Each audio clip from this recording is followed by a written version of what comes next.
Hey y'all, so I am just having a chill kind of day, really. I'm in my bedroom because the lighting happens to be really good in here because it's kind of overcast right now, but this window is letting in the best light at the moment, so it's kind of what we're rolling with. I thought I would just do this video and have y'all kind of hang out with me for a day and get to talk about this stack of books that I have here next to me. Essentially, it's kind of just a hangout with me / book haul type of video.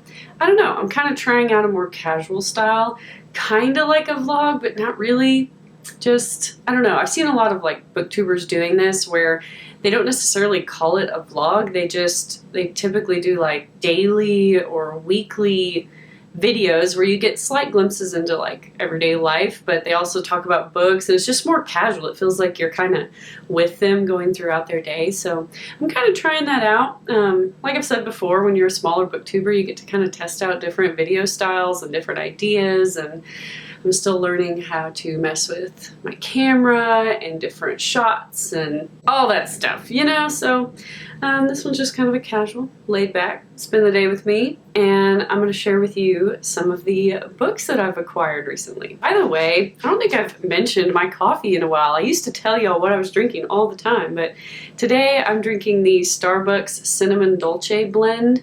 It's actually a drink at Starbucks, but I noticed when I was at the grocery store, they carry ground coffee that is the Cinnamon Dolce flavor. So lots cheaper, and I get to have it at home. So if you like cinnamon, it's really, really good.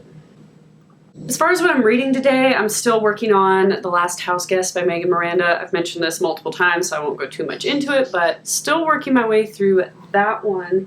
And I'm hoping to get to this one next. I think this might be the one I pick up next, and that is The Senator's Wife by Liv Constantine, which is actually a sister duo author. Liv Constantine is the pen name for the sisters that write books together. And I'd had my eye on this one because it just got released this month. No, last month. Yeah, I believe it got released in May. If I'm wrong about that, I'll correct myself somehow. But yeah, I think it just got released in May, and I had my eye on it because it looked really good, but I was debating back and forth, do I get it, do I not? And then Danielle with Danielle's Books messaged me and was like, hey, we should buddy read that one if you get it. And so I was like, well, that just makes my mind up for me. I'm going to get it because I would love to do a buddy read. So we're planning on buddy reading this one this month. The way the book describes it is that you're basically following two different people. There's a DC philanthropist named Sloan and a Senator Montgomery. Apparently they both lost their spouses several years ago. I don't really know what happened, some sort of tragic event. And they're finally starting to move on, and they got really close because of this ordeal. And now it says they're ready to settle down with each other. So I guess like something bad happened where their spouses both died, which brought them closer together. And now they're looking at maybe getting married, I guess. So I guess the main like premise of this is that eventually they have to get a home health aide named Athena, and it's because Sloan has lupus and she needs a hip replacement, and they've both got really hectic schedules, so I guess that's the reason behind hiring Athena to help them out at home. But it gets really weird apparently because Sloan starts getting like sicker and sicker and just starts really deteriorating, and Athena's kind of just like, well, you know, that's lupus, this is what happens. But Sloane's like, I don't know, something doesn't seem right. And it says that Athena's like asking her all these really probing questions, and it's starting to get super suspicious, and she feels like she sees Athena and her husband exchange some like romantic-ish looks, and she's like, am I just imagining this, or is something going on between the two? And so I don't really know where this is going, but it sounds like kind of a domestic thriller, which I didn't think I liked, but the more of them that I read, the more I get into them. The only time that it's hard is if there's like toxic relationships, but sometimes that's what makes it interesting and thrilling, so I'm getting more into them. I should really stop saying that I don't like certain books, because sometimes authors just do it right and I end up really liking it. But there you have it. That is The Senator's Wife by Liv Constantine. This next one is one that I picked up at CVS of all places. I was there just getting some random stuff, and they have a book section, and I found Christine by Stephen King. It's just kind of the mass market paperback. It's a real like thick book, but All I really know about Christine is that it's about a haunted car.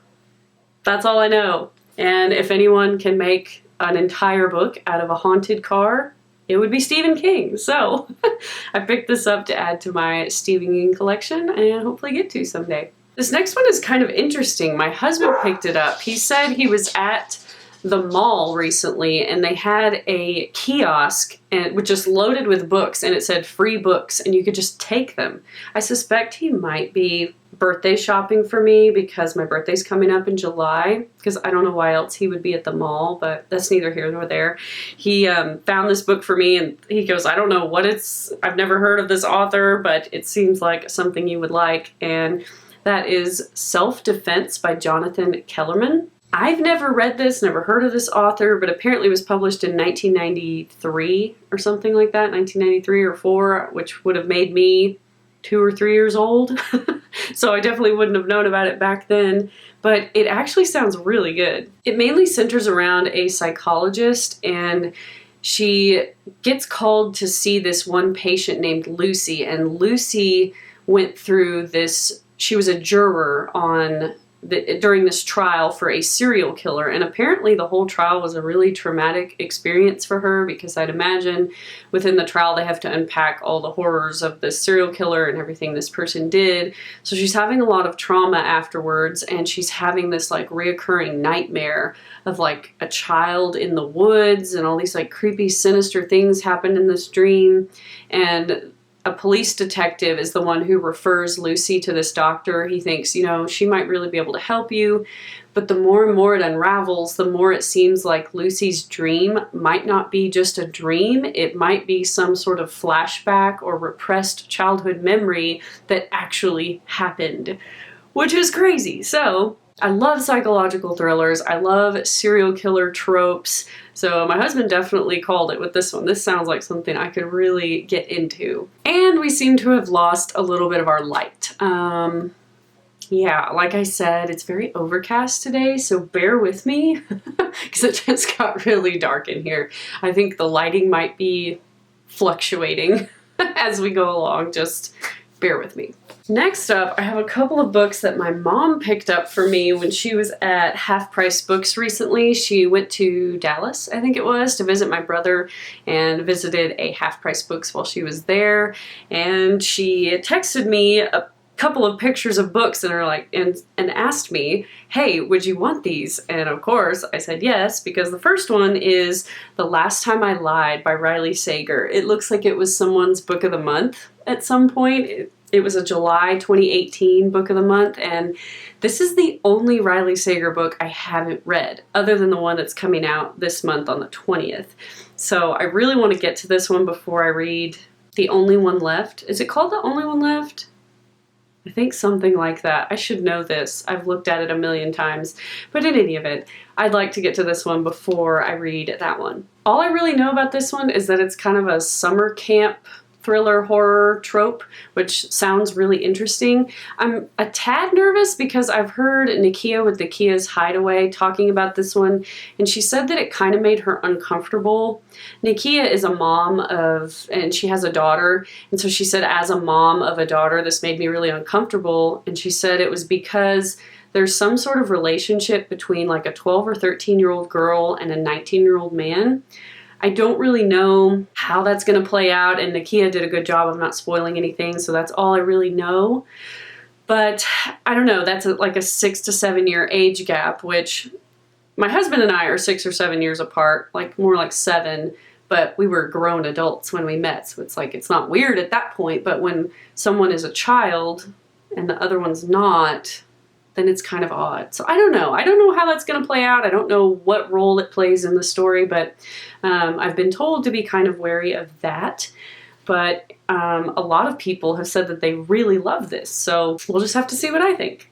Next up, what my mom got for me, I'm super excited about. She, I don't think, knew how cool this was when she first texted me about it, but she sent me a picture and she said, hey, this book is $3. Do you want it? And that is Dolores Claiborne by Stephen King. Okay, if you're a Stephen King fan, look at this book. Just kind of look at it, see the back. Does that not scream possible first edition? Like, I don't know. Y'all are gonna have to help me figure out if this is truly a first edition, because it really looks like it could be. I'm thinking it could be, and I'm having trouble telling from the inside cover. I'm kind of annoyed because the $3 sticker has left a residue. Oh, it's so annoying. I hate when they do that, so I'm gonna have to try to get that off without ruining the cover. But, I mean, I'm still really glad to have my hands on it anyway. First of all, check out this inner cover page. Is that not awesome? Like, look at the house and the illustrations, like, so cool. And then within the book, every page has these like moon designs on it, like at the top there, which I think is just really cool. Of course, I think I showed you, there's the classic like Stephen King portrait on the back, which I love. Also, the inside of the book has SK written right there, and some pretty cool spine designs.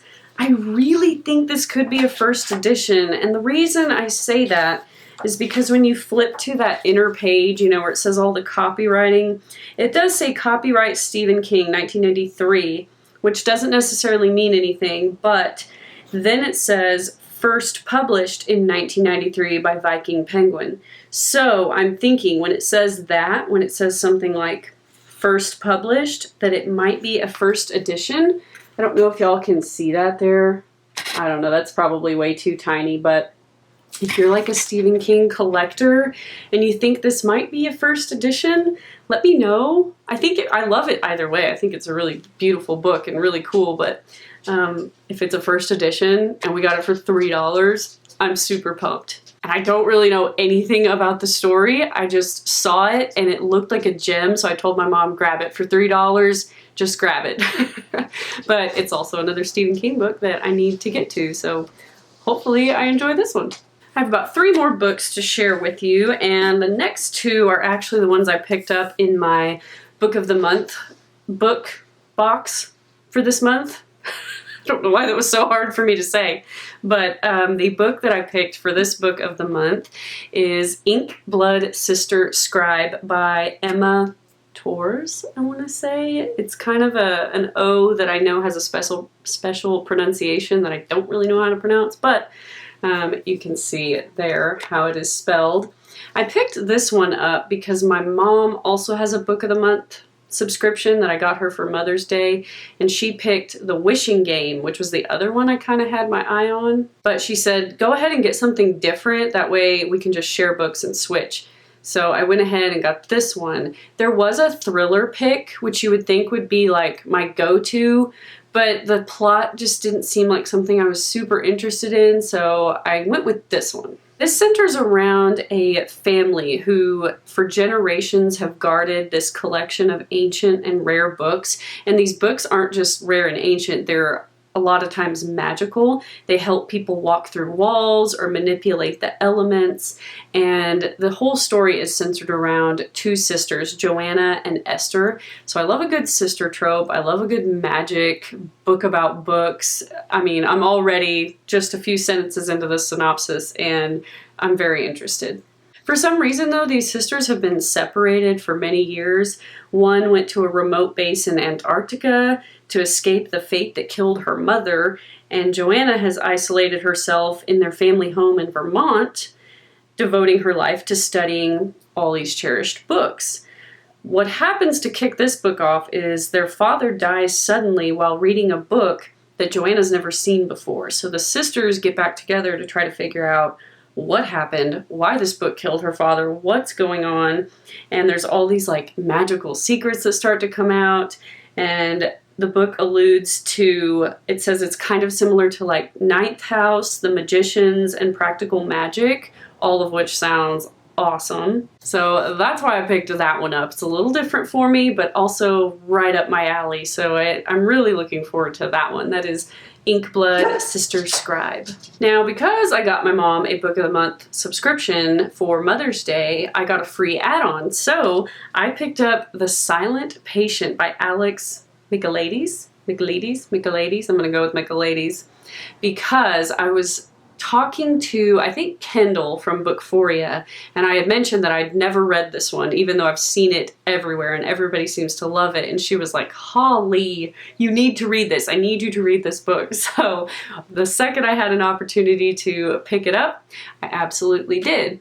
From what I know, this is a story that's like a psychological thriller type of story. And essentially there was this woman who years ago shot her husband and then never spoke another word. She's been in this mental institution, has never spoken a word since she shot her husband, and no one even knew they had problems. No one knew why she did it, what happened, what started the whole thing. All they knew is she shot him, he was dead, and she never spoke another word. So you're following a psychologist who finally gets a chance to talk with this woman and see if they can be the first psychiatrist, psychologist to crack her open basically and get her to talk and figure out what happened. And I'd imagine it's not just that deep. I imagine that the more he starts to uncover things about her, the darker it gets, the more twisted it gets.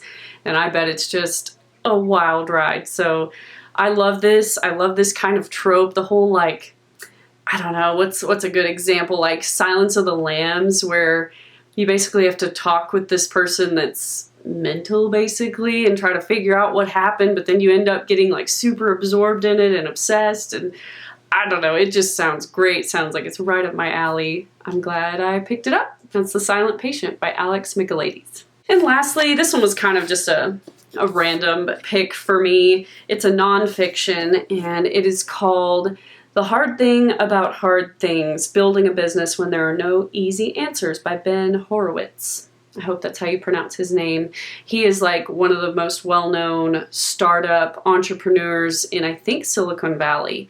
So that's kind of his background. He started a business from the ground up. And the reason I picked this up is because my husband and I for years have talked about starting our own business. Him even more so than me. He had the dream initially and then started talking to me about it. And now I'm really mentally on board. And so we're starting to look at it, and he's finishing up his business degree this fall and spring, I think. So we're going to kind of look at it and see, you know, how that might go. But regardless, I picked this up because I just thought, you know, if we're really going to start looking into this small business thing, I might as well read from people that have done it and done it well. And that's just what I do when I want to learn anything. I pick up a book about it. So there you have that one. Let me know if you've read it and thought it was helpful, or if you're a small business owner, what books you would recommend that I read. So there you have it. That's that one. That's all the books that I really wanted to haul and share with you guys. I don't know what else I'll get up to today. It's kind of a chill day. I'm trying to get some stuff done around the house. I'm doing a little bit of laundry, things like that. And I'm just going to kind of read, chill, clean. You know, sometimes you need those days. Sometimes you need those like kick back, kind of just reset and get your space clean. Because I don't know about y'all, when my house is a mess, my head is a mess. Like clutter externally means clutter internally for me. So I like having a clean space. There's a certain level of mess that I can live with, but a certain level that I'm just like, no, can't live with it anymore. So yeah, that's just kind of what I'm going to be doing today. I think I'm going to get a workout in a little bit later. I've been doing these home workouts on an app called Ladder. If y'all haven't heard of it, I really, really am liking it. I love the way the workouts are structured. I love that I can do it from home with very minimal equipment. Because even though I love the gym and I have no problem with the gym, some days it just is like pulling teeth trying to get there. You know what I mean? So it's nice to just be able to like turn my phone on, click on the app, and knock out a 30 to 45 minute workout. It's just so much easier. So planning on kind of doing that a little bit later. But yeah, I guess I will catch y'all in the next clip.